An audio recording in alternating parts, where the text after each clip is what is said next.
In this episode of the Mama podcast, Heidi and Marisa are joined by the CEO and founder of MotherFit, Michelle Baynham. We discuss pregnancy exercises, how to recover in the postpartum period, and nutritional information to keep you nice and healthy during your pregnancy journey. So we are joined by Michelle from MotherFit, and I'm so excited to have you on our podcast today, Michelle, because we've got lots of exciting things that we're going to be doing together. First of all, introduce yourself to our listeners and tell us all about yourself and your children, etc., and your setup at home. Okay, so I'm Michelle Baynham. I am the founder of MotherFit and also the personal trainer, pre and postnatal specialist. My story is that pre-children, I was an associate director for a surveying company in central London, very career-driven, on the train at 7, getting home at 8 o'clock at night. Obviously very fast-paced, chaotic. And then I became pregnant. Obviously, fatigue and everything, very difficult to commute into London. And I just found it quite challenging throughout, really. I always had a passion for fitness. I was one of those ladies that would go out at lunchtime to my local gym, and rush back with wet hair and, getting back into the workplace. But it was always my passion. When I was pregnant, my job became a little difficult because there was a lot of on-site work. And then when I went off on maternity leave, obviously it was extremely scary thinking, how am I ever going to go back? And then when I did go back, I was pregnant again. 9 months after I gave birth, I was pregnant again. It was kind of planned because my husband is a few years older than me and went back to work. But sadly, it still happens. I had a lot of discrimination in the workplace. It was a very male-dominated industry. I wasn't made to feel particularly welcome anymore, and the way that my job worked was that I was basic and commission, and it was a lot of performance related pay, really. So if I wasn't being given the opportunity to do things because they knew I was going off again, I then couldn't earn my salary. But you shouldn't be discriminated against because of being pregnant. So there was lots of things going on, and it got to the point near the latter stages of my second pregnancy where I thought, I just can't do this anymore. And I'm not quite sure when the babies are both here that I want to be away from them from 7 in the morning till 8 at night if I'm lucky. So there was a mutual agreement and I left that company and I took some time out with the little ones. I mean, in that time, I don't think I knew my own name for about 6 months. It was pretty chaotic. I think I soon realised that after my first pregnancy, I was suffering from some postnatal depression, mainly on the anxiety side more than the depressed side. I was just kind of a bit irrational, and then getting pregnant again, the hormones were everywhere. So it was like not really realised. Had my second and got diagnosed with postpartum depression. So obviously lots going on. Then took that time out, decided, right, what am I going to do? I'm not prepared to completely not do anything. I need my own focus. So I decided to retrain as a personal trainer. And part of this came from my situation during pregnancy and postpartum, the fact that I wanted to exercise, but I didn't know how to safely. I was going to my gym. I was speaking to, the 20-something male PTs that were there, asking questions about what was safe and what wasn't. And it was very vague. Online at the time, the sort of resources and messages were not consistent. There's still a distinct lack of education out there that's consistent. So once I was training as a personal trainer, I knew I wanted to go down that women's health route so that I could help other ladies that like what I went through. And not get to the point where they were on their knees. I kind of wanted to sort of help them get through it rather than get to the point where they were at the breaking point. And as you know, exercise is very good for your mental well-being as well. So all of this happened within the period of a couple of years, retrained, and then just started training women. And I tended to attract women that were either pregnant or just had their babies, gone through that kind of fourth trimester and wanted to regain themselves again. So it went there, and it was more than that. This was all in person prior to lockdown, and I found that sometimes we would be in these sessions and we wouldn't be exercising, we'd be talking. It's kind of like it turned into the mother fit therapy, because I've been there. I can, associate with what you're going through. And they were also being allowed to train with other women at the same time. So everybody was feeding off each other. Everyone was there supporting each other. And yeah, it was just, honestly, it gave me such satisfaction and, achievement of sort of giving these women something that I never had. So after all this happened, and then obviously we hit lockdown. So I went from a very busy, full up business to zero. I used to do in like group classes where people could come with their children. It was all of this going on. It was a real sort of community thing. Lockdown happened. I think I cried for 2 weeks, because I was like, I've worked so hard to get where I am, build up the reputation. And I was only in my local area trying to do this. And I thought, what am I going to do now? I was then approached by an investor that said to me, you've really got something here. There isn't anything on the market like MotherFit. You should do this online, and you should be able to reach far and wide, because, people can't, they don't have these things in their area. So that all happened. So we decided to develop an online platform, which took some time. This is our second website. It was very basic before, but we're now all singing and dancing. And so the way I wanted it would be that it was for every woman, through whatever stage of their journey, pregnant, postpartum, or beyond. I wanted it not just to be exercise. I wanted it to be mind, body, and soul, because these things combined make a whole. I wanted it to be economical, so that everybody could afford it, and doable from the comfort of your home. Because when you've got children, ladies, how hard is it to leave the house and you don't have childcare? I remember walking out the door. I remember having my like when I had my second baby, and my daughter was 18 months. I remember going to rhyme time at the library. Oh, never again did I go. It was horrific. It was just horrific. So I decided to stay home for a little bit. It was too much stress. But also, I think it's a fabulous thing to do in front of your children. Getting your children used to you moving or you cooking a nice healthy meal sets them the best example.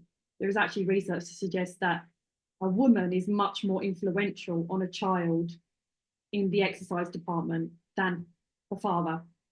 So it's from you ladies that it's going to come.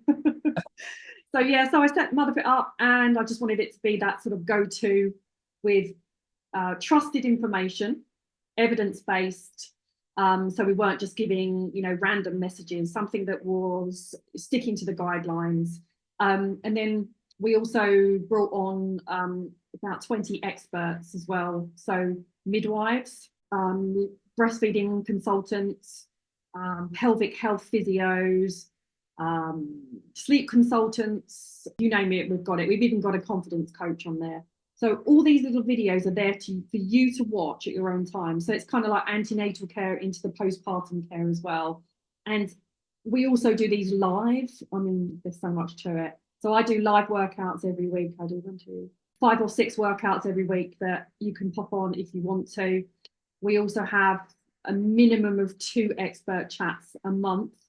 So this month we've had do you know the Mummy MOT? Have you come across the Mummy MOT before, the physio for women's health? It's quite a big brand name that's given people a lot more to their 6-week postpartum check. It's kind of private side of things. She came on to talk about returning to exercise and pelvic floor dysfunction. So we had a whole hour and a half of chatting and asking questions. And then later on this month, we have the lactation consultant coming on to help mums with those, early stages in establishing breastfeeding. So, we're trying to be interactive as well as on demand. and trying to help everyone all at the same time. But the trouble is, it's awareness, you know, trying to spread that message as you are. So I think that our, you know, partnership of trying to work together and help these women is just, you know, because we're signposting, we're trying to do the right thing. Yeah. Any questions? Thank you. We've got lots of questions. It's so inspirational to hear your story, and clearly kind of you've lived and breathed the whole journey and like got the 360 and you've managed to incorporate that into a business. It made me laugh actually when you said it's really good to role model exercise in front of your children. So I exercise a lot and I tell Paloma I'm going to exercise, but the only exercise she physically sees me try to do is touch my toes. So whenever she says, because I'm like stretching out my back, I've got a bit of a problem with my lower back. And so whenever she says she's going to do exercise, she's just trying to touch her toes, which of course she does very easily. Or she's doing Of down course with she does. my husband's got a bad back and he's always like trying to stretch out his back. I'm just thinking, because there's a, you know, people have different preconceptions around what exercise is safe during pregnancy. And, you know, I hear a lot about if you're exercising really hard already, then you can continue with that. And if not, then, you know, it's just a lot of myths out there. Can you sort of start to debunk those for some Yes. of our listeners, please? I mean, I literally do this on a daily basis. We have like, I do like free one-to-one calls with these ladies as well. And I'm constantly having to say physical activity during pregnancy is generally safe. It is not risky unless you've got any kind of health contradictions. So if you've got a medical condition, probably best to check with someone to get the go ahead. We've actually taken the sort of steps to help these women with something called the Get Active questionnaire in pregnancy. This has been put together by the Active Pregnancy Foundation, which we're trying to work with as well. And it's a number of questions that you can go through, whether you want to do it at the start or if things change, you might want to do it again. And it'll ask you lots of medical questions, and then you get to the end of it, and if you answered yes to any, then the recommendation is you just go and get checked first. But generally, exercise in pregnancy, in a healthy pregnancy, is safe. Now, the amount of time, the amount of intensity, let's talk about that. So the amount of intensity, you get this asked us all the time, what am I going to do? Obviously, everybody's fitness level is different at the start. So if you've not been exercising, your fitness level is going to be quite low. If you're someone that's, you know, doing CrossFit, it's going to be quite high. So let's talk about the sort of general populations, people that are doing, you know, some activity or those that are doing none. The intensity should be about 7 out of 10. So my 7 out of 10 might be different to your 7 out of 10. So you have to work on I prefer to work on something called the talk test. So you should be able to talk, but you shouldn't be able to sing. All right. So when I work out, on a treadmill anyway. but when I work out, I don't want to be able to even talk. I want to push myself to, at times, not all the time, but to the point where, you know, I'm like, oh my God, give me a minute. I need to collect myself to, you know, and then begin talking again. But you don't really want to be hitting that during your pregnancy. You can increase your fitness during pregnancy, but you don't want to overexert. So moderate means the talk test. And I would say if number 1 is you're laying on your sofa or you're asleep, number 10 is absolutely flat out, 7-ish out of 10 would be a good working point. And I always like to say, you should be out of breath. You should feel exerted and a bit sweaty, but you shouldn't be completely, you know, flat out. Just think, I need to elevate my heart rate, but I don't want to go too far past, you know, that 7 out of 10. That's where you should be. That's what they advise. In terms of the duration, so 150 minutes of moderate intensity per week is recommended by the chief medical officer. Now, every bit of activity counts. So that means you can do just out and about things with your children, or you can go for brisk walking. You can do things like aquanatal, home workouts, personal training, strength training. You can do dancing. You could even sit on a stationary bike. All of these things are fine for you to do I wouldn't be suggesting that someone starts running if they haven't been doing running. But if you have been, then that's okay. If you're having any pelvic floor issues like leaking, I would probably suggest that you go and see a women's physician just to get some advice on what's going on.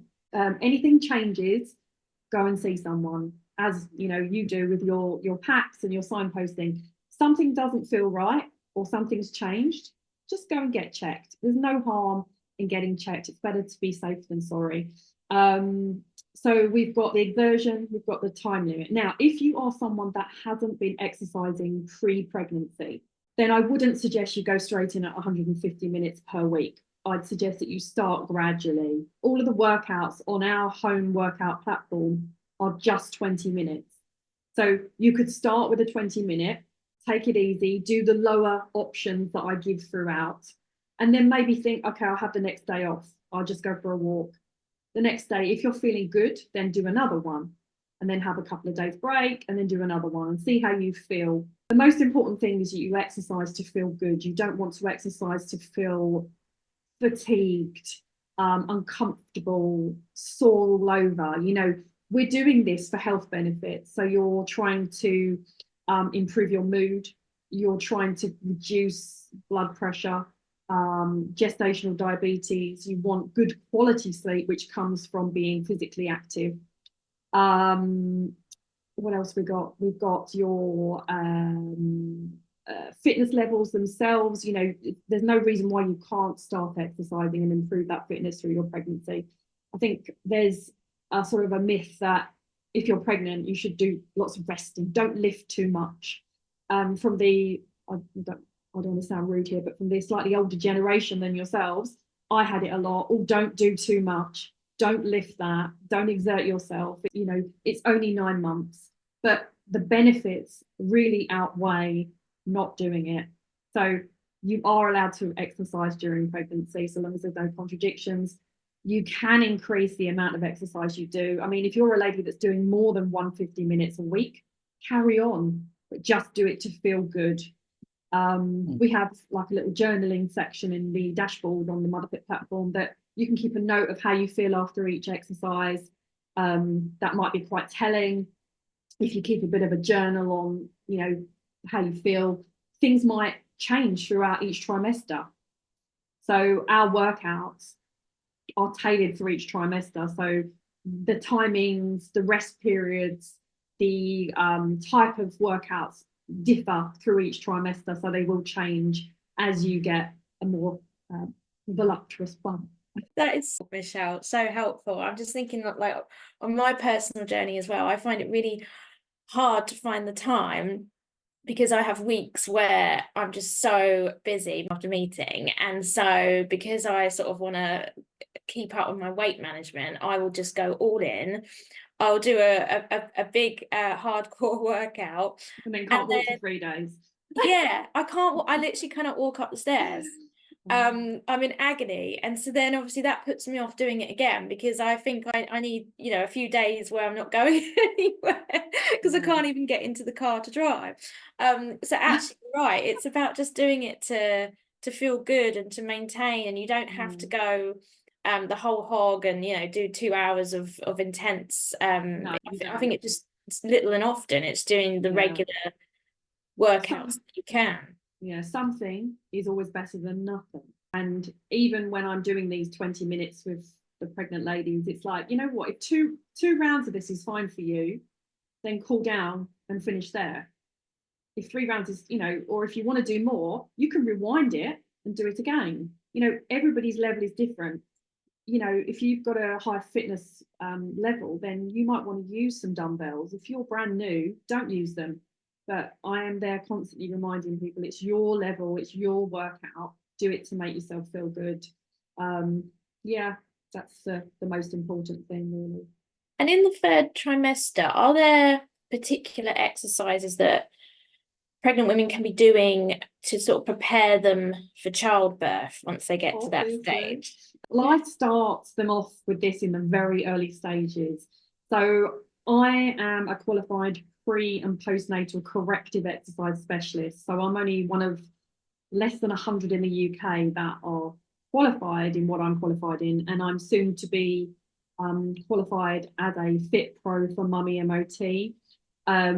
So what I've done from the very beginning, it's kind of like this, it's some physio, mobility and core really. So it's all very gentle. We focus on the breathing, the body alignment, and keeping those muscles active, and the pelvic floor, because it's not just one thing. It's like everything here. It's like, imagine your torso is like a canister. You've got your diaphragm, you've got your pelvic floor, and everything in between. So you want to breathe and, you know, breathe in, breathe out, and do it when you've got exertion, etc. And you also want to strengthen your core from within and in a sensible way. So, for example, you shouldn't be doing crunches when you are pregnant. You should be doing safe abdominal work, which we do in the mobility and core workouts. There's actually ones in there that you can do daily. Even if you didn't even want to get changed, if you can't do a workout, you can still do the mobility and core that focuses on all of those elements. We've also got some resources as well, which provide more detailed analysis of the breathing, for example. So the 360 breathing is what I promote. So it's the expansion of the rib cage from the left, from the side, the back, and the front. So doing the breathing, doing a pelvic floor, all of these little elements that come together can actually promote natural pelvic health function. So we all get abdominal separation throughout our pregnancy, which is completely normal. But afterwards, some women go back to the way they were before, some women don't. So all of this that we do through pregnancy is kind of trying to keep us naturally functioning the best we can for as long as possible. So, you know, during the pregnancy, your bump's going to tilt your pelvis. So muscles switch off, and then other ones compensate. So it's all about bringing it all back and trying to function as well as we can until it's completely impossible. Because, you know, at the very end, you're like, you know, dearie me, I think your butt cheeks are completely switched off.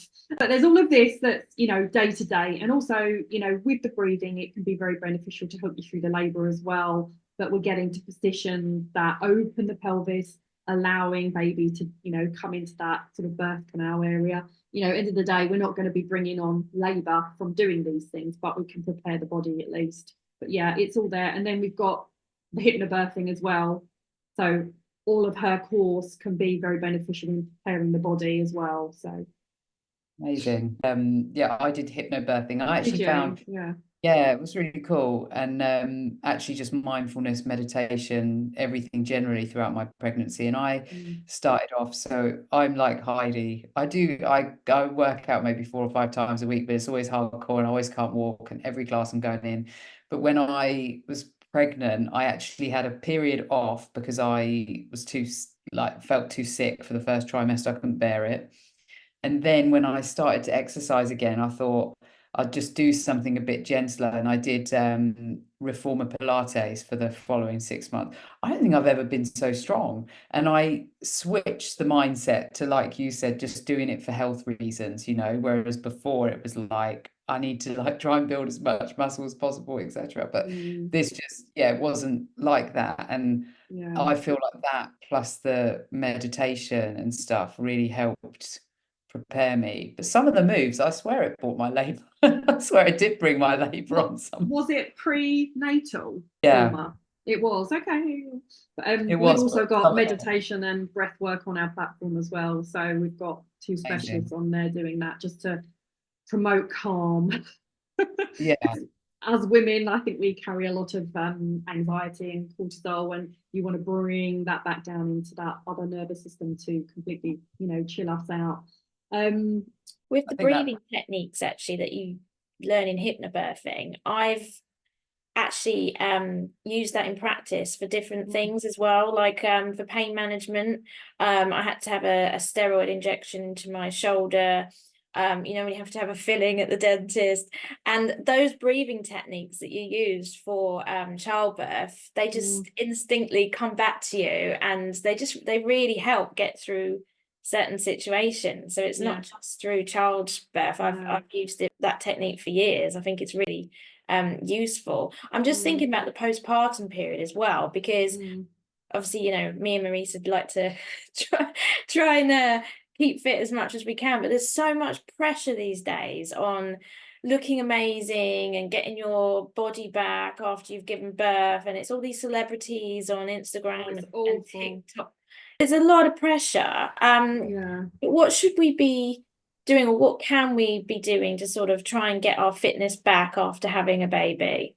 Okay, well, first things first is that, you know, in those sort of 12 weeks postpartum, obviously you guys are way beyond that, so we can talk about that afterwards, but that early stage, so from the day after you give birth until about 12 weeks, that's still considered your fourth trimester. So I would always say to every lady that joins my platform, there's an introduction that says, enjoy your baby, give yourself a minute, you've done something amazing. Every person is going to be different because their birth will be different. So very emotional time. If you've had a C-section, it's going to take your body a little longer to recover. So I always sort of suggest that 6 to 8 week checkup with your GP is a good time to check your progress. If you want something a little bit more in depth, I personally would recommend that you go to see someone like a mummy MOT for a full body analysis. So they will do a posture check, they will do a pelvic floor examination, they will do a diastasis recti check, doing movement, relaxing, to see whether those muscles are actually firing or not. And they can help you if you have any sort of problems such as leakage. There might be the other problem, which is the pelvic floor being too tight. So finding out what's going on with your body internally, I think is key. So that's where I would suggest someone starts. In the very early stages, so the day after you give birth, obviously you're going to be focused on your baby. I appreciate that. But if you wanted, you can start doing that 360 breathing, because your ribs are stuck in this state of inhalation because you're growing baby.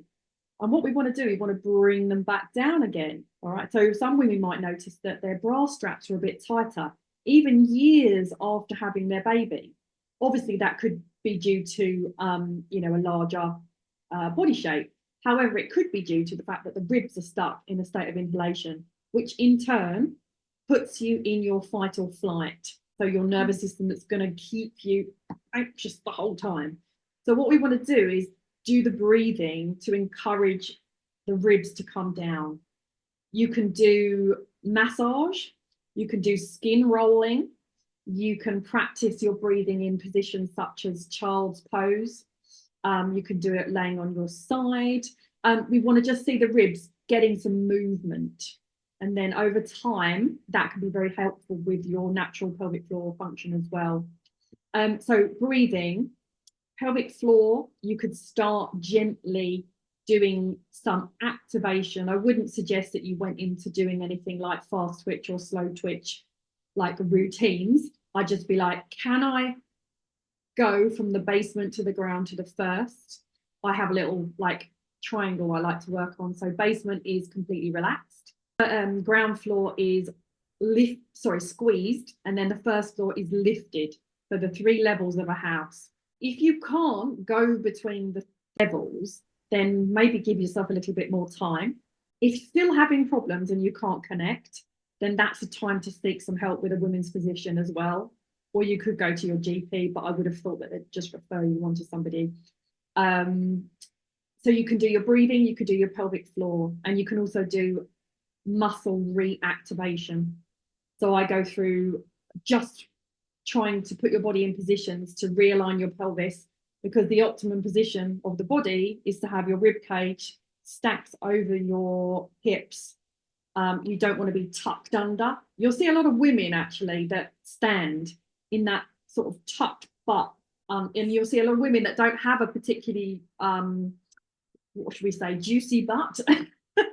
It's kind of quite flat, and more often than not, it's because you're not actually activating the muscles correctly.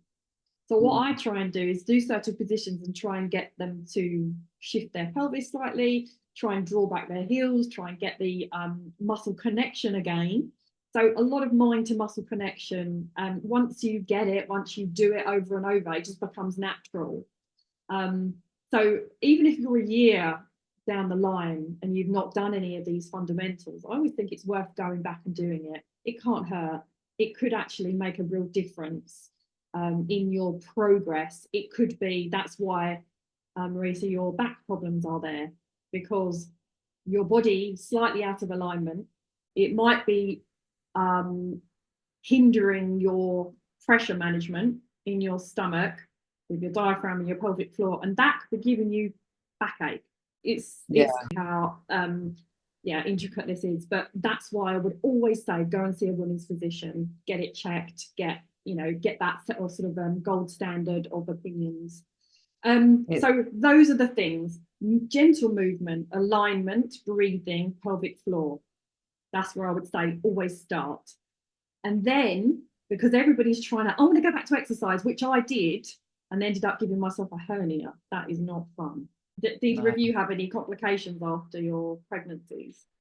Well, for me, I had postnatal depression, and I had an emergency C-section after quite a long birth, and then I had postnatal depression. Maybe the two were interlinked, but because of that, I was desperate to like exercise and get out of the house and be like, so honestly, within a couple of weeks, I was like out running 5K. Hadn't run 5K the whole time I was pregnant.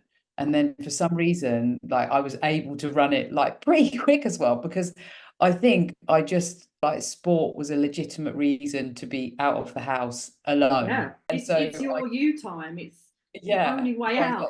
Nobody, don't ask to come with me if I go on my own and say I'm running. The dog was getting a lot of exercise and my husband was doing the same.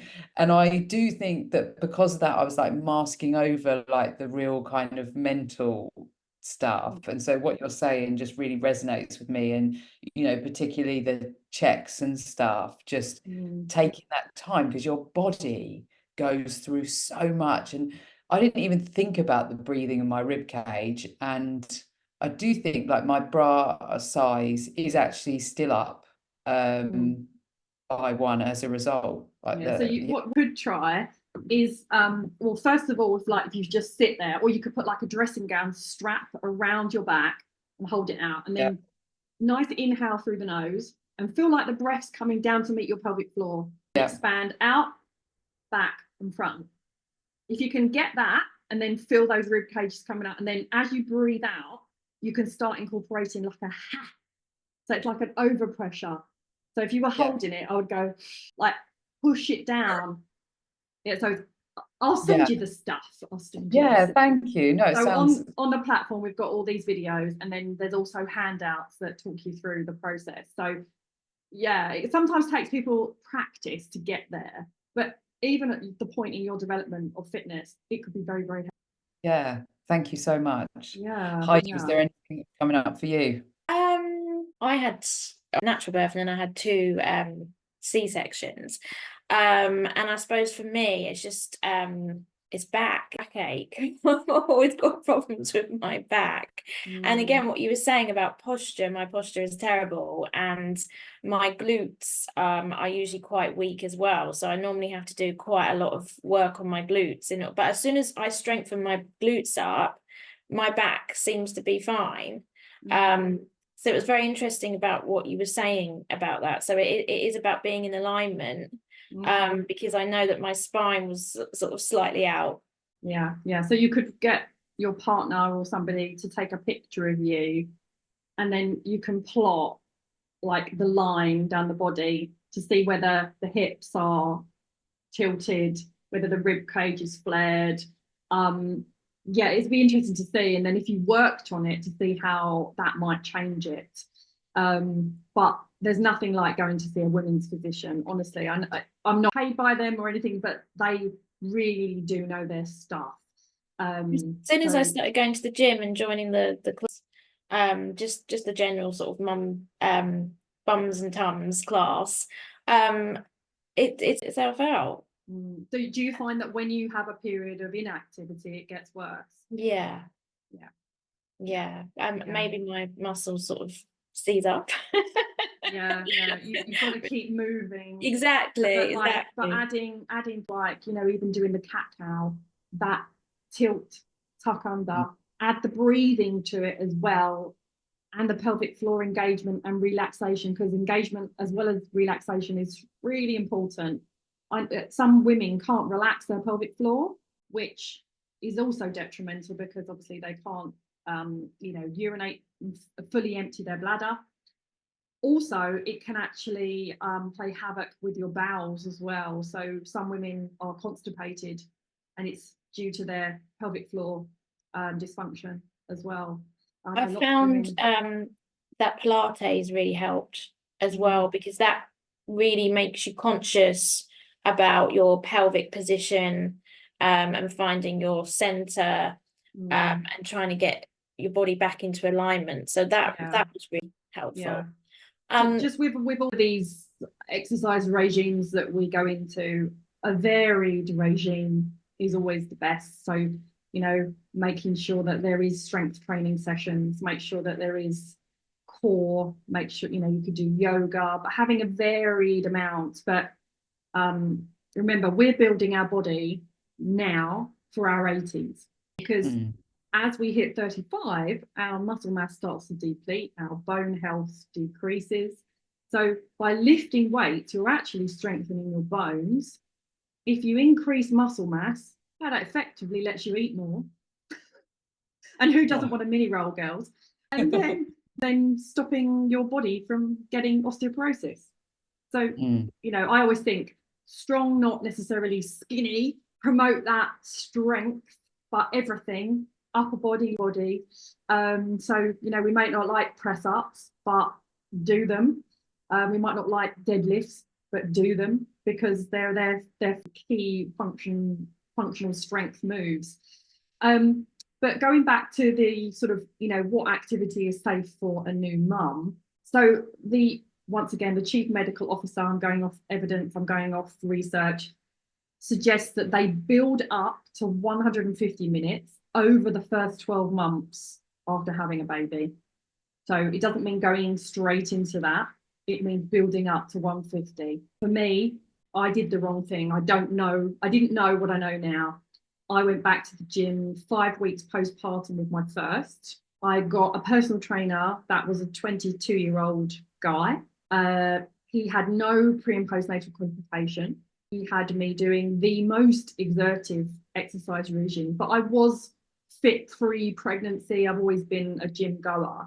But I went in there and I said, I need to lose 10 pounds and I want to get fit again. Like, I didn't know who I was anymore. I was just panic mode. Because as you say, there's so much on the internet. I mean, God, thank God I didn't have all the social posts when I was back then. I didn't take much note of it then. But, you see all these celebrities that are representing fitness brands. They are not trainers. They're not pre and postnatal qualified. They're there to promote the brand and get the publicity up. I have a few people, and I know they're not even personal trainers, but they're going through their pregnancy and they're lifting in the gyms and trying to give people advice, where it's a minefield. So, don't compare yourself to anybody else. Think about your journey, take your time. And I would just say, start small, do it slowly, do it gradually, sort out your diet, because that is going to help you so much. So, good quality foods, high protein diet is going to be really beneficial for healing the body. If you've had a scar, like a C-section scar, your body needs to heal. It might look all right after about 8 weeks and think, oh, yeah, it's healing nicely. It's not an open wound or anything. But there's all these layers that are trying to build back up, and protein is building blocks for the body to form, rebuild. So eating good quality diet was going to help your body. Good slow releasing carbohydrates, good quality fats. So having that balanced diet, you don't even have to be thinking about a deficit in the early stages. You should just be thinking about good nutrition to help you get through the day and the night feeds, because you're going to be so sleep deprived. So good quality foods, lots of hydration, because hydration helps your tissue. So I always say to my ladies that are pregnant, your body can't hydrate quickly. I believe it's about, I think it's 24 to 48 hours it takes the body to hydrate. So if you are dehydrated and you go into labour, you could have potentially more of a tear than another lady who's highly hydrated, because the body is dehydrated and it can't do that stretching that it wants to. Obviously, I'm not a medical expert by any means, but you know, if you think about it practically, you should need to stay hydrated. So yeah, just do it gradually. I put a little bit of a, because I know some people say, well, what do I do at 8 weeks? What do I do at 12 weeks? You know, they want to know this information. It's really difficult to be exact, because you could have had, like I had a manual placenta removal and I ended up with a spinal block, but I gave birth naturally and had no complications other than that. And then there's another one who's had C-section. There's so many things that could happen, but I did put a little guide together. So would you like me to sort of just read it off to sort of give you my general advice? Yeah, that'd be really helpful. Yeah. So if you had a vaginal birth, 0 to 6 weeks, light activity as soon as you feel up to it, walking, gentle stretching, movement, reactivation of muscles, rib expansion, and breathing with your pelvic floor. So that's vaginal.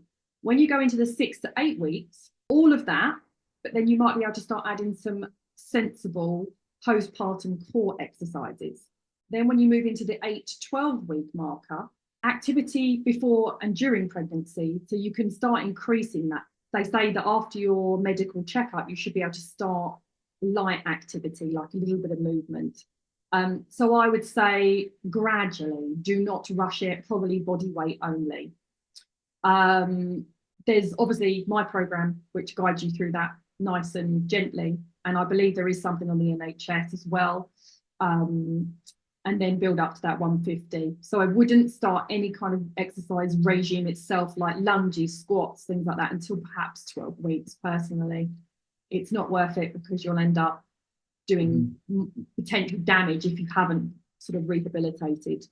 If you've had a C-section or any kind of complications, take more time. So don't go back too soon. And I would say 0 to 8 weeks. During that time, the first category that I said, so the light activity, walking, stretch, mobility, breathing. Then 8 to 12 weeks, add in those core exercises. And then 12 to 15 weeks plus, perhaps start that exercise regime. But always do a postnatal exercise regime. I would not be going back like I did. I wouldn't go back to CrossFit at 12 weeks postpartum. I wouldn't go back to a body pump, or definitely not running, Marisa.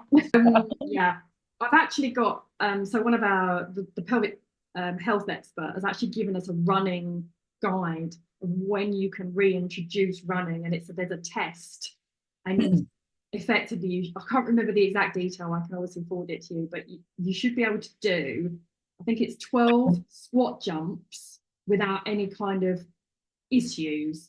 So no leakage, so many different things that you should be able to do. And I thought, it's really funny, but I'm not quite sure many women could do that without having any kind of pelvic floor issues. So thinking of going back running at that point is a bit crazy, to be honest. So yeah, always err on the side of caution. So yeah, don't do it, anybody that's listening. It wasn't good for me. And I'm not sure if I'd have passed that test, if I'm honest. I'm just interested. So your MotherFit sounds amazing, and everything that you offer, and this like real holistic approach is fantastic. Can you just tell us a little bit more before we start to think about closing, just like how the membership works? How can people find you? A monthly commitment, and you know, because I love the fact it's so accessible as well. Yeah, so our website is motherfit.co.uk. If you go onto the website, there are tabs for pregnancy, postpartum and beyond, and initially you will get the basic information of what we're all about and what we offer. As mentioned earlier, for the pregnancy, there is that Get Active questionnaire. It's actually on the homepage for pregnancy, and we've also embedded a video for pregnancy and postpartum from the chief medical officers to say what you should and shouldn't be doing, to make sure that, you know, it's all backed up, it's all evidence-based. All you need to do is select join, and then it will take you through to a payment. You have to put your card details in, but it won't take any money for 7 days. We get a 7-day free trial. And you have that window to trial it, to see if you like it. If you want to cancel, you do it all via your settings, so you won't get charged unless you want to be. You get 2 payment options, so you either $9.99 a month or $39.99 for the year. That's on a special offer. It was $79.99, so we're doing a bit of a deal at the moment. We've had that on for a while. So really quite cheap. And accessible for all. If you think about the information that you get, you can transition between pregnancy, postpartum, and beyond programs. So when you sign up, you get this sort of like onboarding process, and it will ask you which category you're in, what's your due date, what was your postnatal date, or if you're beyond, then it will ask you, do you have a fitness goal in mind? And then it will do things like calculate your maintenance calorie goal, or if you wanted to go on a fat loss, it will do all that for you as well. But we don't do that in the pregnancy and postpartum because we're not focused on, you know, fitness goals at that point. We're there for the maintenance and the rehab. So everybody gets this personalized dashboard. So if you're pregnant, you'll get fetal development. You will also get suggested classes for that particular week. If you want more, you can get more by going into the body section. As you go through the week after week, you will then get introduced antenatal care into your dashboard so that you can never sort of miss it. You then also get the soul element, so the community. We have private WhatsApp groups, and also I contact everybody that signs up and I offer to put them into a due date group. So we have WhatsApp groups. I'm on every single group, can you believe? And I think it varies from like, I don't know, 15 women to 30 women per group. We don't want to make it too big because that might be a bit overwhelming. Some people are quite vocal, some people are not, but we put in the little description of where everybody is based around the UK. So potentially, you know, some people are meeting up, which is so lovely. And then that group, once they have their babies, and you see all the pictures of the babies arriving, it's so wonderful.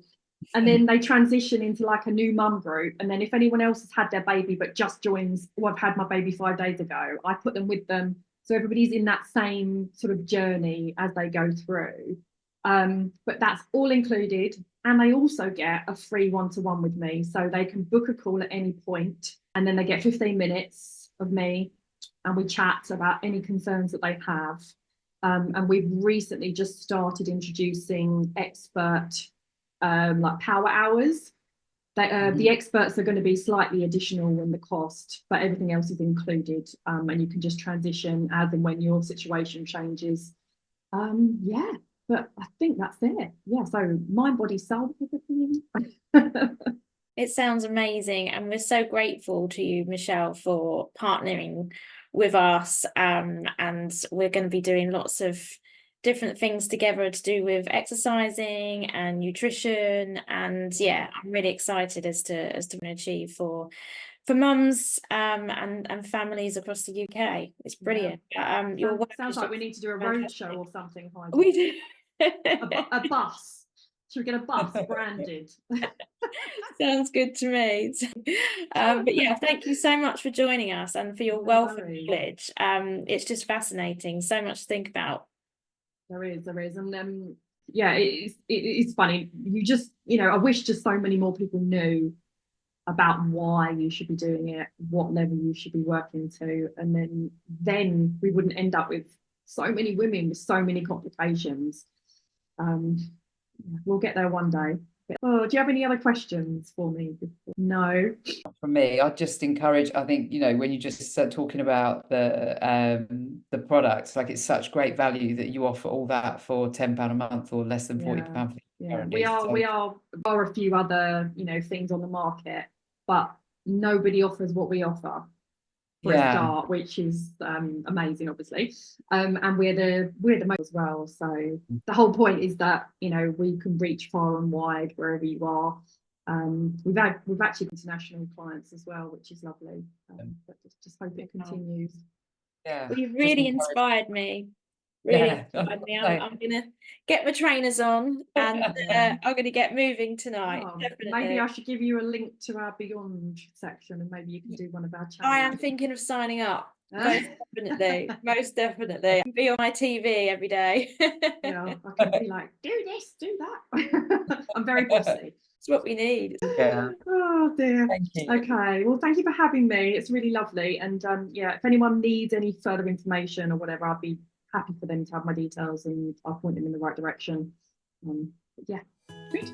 Fabulous. Thanks so much, Michelle. Okay, Take care. thank you.